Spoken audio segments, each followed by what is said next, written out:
production designer Bill Groom has been Emmy nominated twice for his work on the first 2 seasons of The Marvelous Mrs. Maisel, and he won 4 Emmys for Boardwalk Empire. And I just wonder, looking at your resume, you seem to be drawn to period pieces, even in your movie work too. I love period work. It's fun. It's exciting. There's always a lot to learn, and I enjoy that part of the process. Right. And now for Mrs. Maisel season 3, I've talked to Donna, and she said she thinks there were 9,000 extras this time, because it seems like everything's bigger and more in this season. And I wonder if that is true in your case, what you do as a production does. It never gets easier. It only gets harder, season by season. And but that's good. I mean, that's we're reaching for more and more interesting elements and story for Midge and Susie and everybody. Right. And which design was the most complicated? I'm guessing it's either the airplane hangar or working in the Apollo or something like that, or maybe it's something else. You tell me. Probably sort of scouting and making everything work in Miami was probably the most challenging for the last season. And partly because it was hot as hell in Miami when we were there. It was just, putting all those pieces together away from our base in New York. And but it was fun to do. It was. I'm sorry. Well, things have changed a little bit, over the years in Miami. I had worked there about 30 years ago, and things were pretty shabby and run down and 30 years ago along Miami Beach and all of that. And it's changed so much. I mean, it was very glamorous in its day, in the time period of our story. And then it kind of went through a little bit of a downturn, like I said, about 30 years ago, and it started back up again. So Miami is kind of sparkling and glamorous again in its way. So it was a nice time to go back and kind of reestablish that period in the 50s. So that was interesting to me, having been there 30 years ago when it wasn't quite that. Well, I talked to Luke Kirby, and he said part of it was filmed near where the Fontainebleau is. I once stayed there, but it was kind of not in its heyday. So, yeah. Well, and we filmed at the Fontainebleau, and but it has been recently restored to very close to what it was in the 50s, and including this elaborate marble floor that they've got. And that was all reconstructed. They did a huge, I heard that it was something like a $4 billion renovation, which included the original structure, and then they built 2 or 3 new towers there, so that was part of the cost of that. But they didn't spare any expense in restoring a lot of the details in the original building. So it was, a very important building at its time, and kind of helped establish the look of Miami Beach going forward by an architect named Morris Lapidus. And he did several hotels there along Miami Beach. And it was a favorite spot for Frank Sinatra, Sammy Davis Jr., Elvis performed there in their showroom. So it was a very important spot, and we thought that was great for our story. well, I'm old enough to remember, Hugh Hefner's, kind of, Playboy After Dark kind of shows, which were like very adult to me seeming and all that. But the other cool part of that is when it's like that tiki inspired restaurant. That was different, very romantic and all that. That was based on a film called I Am Cuba, and we tried to get as close to the look of that film as we could, and that was a lot of fun. We did that in New York, on a stage in New York. Mm-hmm.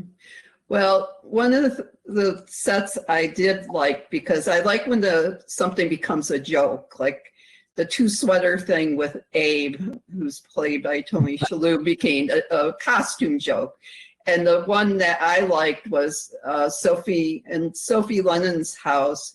She takes her to, Susie to the library, and it has 12 books. And a lot of empty shelves. Is that something you came up with, or? I don't remember if that was in the script or if it was something that developed as we scouted locations and talked to Amy and Dan about it. But it was, for some reason, I feel like that was in the script. I'd have to look back at that to know, but. Right. Which is one of the nice things about collaborating. Sometimes you don't remember which came first, whether it was the script or the location or just the conversations. That's one of the great things about this business for me. I started in college as an art major and would sit and look at a blank canvas and couldn't figure out what to do with it. When I discovered the theater in college, where there was a script and a director with ideas, and it was a great thing. So I love the collaborative process of all of this. And sometimes where it all started gets lost, as you move forward with it. And I also love Susie's apartment. There's as small as it is, but I mean, who came up with that idea that you couldn't even move around when the bed was down? That was scripted, and we actually built some prototype apartments and had the bed and dropped the mattress and worked it out with Amy, who was directing that episode, how far the door could open, and then we made the choices to how close to put that door to the bed and how much it could open. And the idea was that you couldn't get in when the door was open, but we needed enough space that they could actually, I believe it was Midge that first tried to go through there when the bed was down. They had a conversation where Midge couldn't quite squeeze through the door, but her face, you could see her face through the door, and she and Susie had a conversation. So that we worked out just physically, but the idea came from the script, yes. But I mean, the two biggest set pieces are in that airplane hangar, which I assume it was a real hangar. You didn't build that. It was, yes, yeah. We do some pretty big builds, but nothing so far that big. We had 800 extras, all in costume in that scene. So right. But did you create the dressing room place where? Yes, yeah. That was a tent that we created. That was the idea, that the dressing room would be in a tent. So we created that in another space, actually, for the purposes of shooting, for the logistics of that. And that hangar is at a place called Republic Airport on Long Island. And the hangar predates our period. It's used now as an airplane museum, an airline museum, and the people who run that museum were very cooperative, very helpful. They moved all of the exhibits out, emptied the hangar, and allowed us to build the stage and hang the flag and do all of that. Now, at the Apollo, did you have to take it back in time in some ways? And there's like a tracking shot where you go through that long, you see everybody, getting dressed and with the food and then going to the stage eventually and all that. But did you have to build much or add to it? Those are two different locations. And we found a church basement just a few blocks away, and it just seemed perfect to me for what we were seeing above on stage and in the auditorium itself. And that's all pretty well preserved there. I think there's been some restoration work done, but it's in very good shape. And so it just the dressing rooms below at the Apollo are much too modern, and they've been created for the comfort of the performers and all of that. And so we found a church basement that we did that below this, and it felt like it was below the stage. So that was great. Well, I did appreciate Shai's dressing room. It was quite something, as it should be. That we built on stage, yeah. Yeah. So that's very typical of what we do. We piece together things, and and it hopefully all makes sense visually. And in that particular case, it was the church basement felt more authentic to the period of the theater, and then Shai's dressing room, there just wasn't a space we would be able to shoot in either the Apollo or the church basement. So we created that on stage. And of course, there's Joel's nightclub and the gambling den. And I don't know if you built that. We built all of that, yes. And that's one of my favorite sets of the year, actually. I was wondering about that, but what makes it one of your favorites? I based it on an old sort of social hall in Queens. It's been abandoned for many years, and I've always loved that space. And we considered shooting it there and painting and doing everything we had to do, but just logistically, it didn't make sense. For one thing, it was very near an elevated subway, so there was a sound problem. And so I used that as the inspiration for Joel's Club, and a space I've always liked, and we built it on stage. So that's one reason I like it. I've always liked it. For years I've known about this space and have not quite used it in that way. So. But I mean, you had to go everywhere from Oklahoma to Broadway theater. I mean, this was a major, task for everyone to pull this off. Well, I grew up in Oklahoma and went to undergraduate school in Oklahoma. I went to graduate school at Tulane in New Orleans, but I'm sort of from that part of the world. And Amy and Dan had a lot of options laid out for them that in their way of thinking about where Rose came from, but their idea was to find a place where one wouldn't expect a Jewish family to be, and for a woman like Rose to grow up, and so on and so forth. And I remembered living near Ardmore, Oklahoma, and there's a big Jewish community, and not a big community, it's a small community, but there is a community and a synagogue and all of that in Ardmore, Oklahoma. And then as we got into it, we found out that there are probably a half dozen cities around Oklahoma that have synagogues. And so the idea of the oil wells and the cattle and all of that in Oklahoma kind of fit what they were writing. So that's where we decided to shoot. And I remembered the sort of prairie lands out there with buffalo roaming on them, bison actually.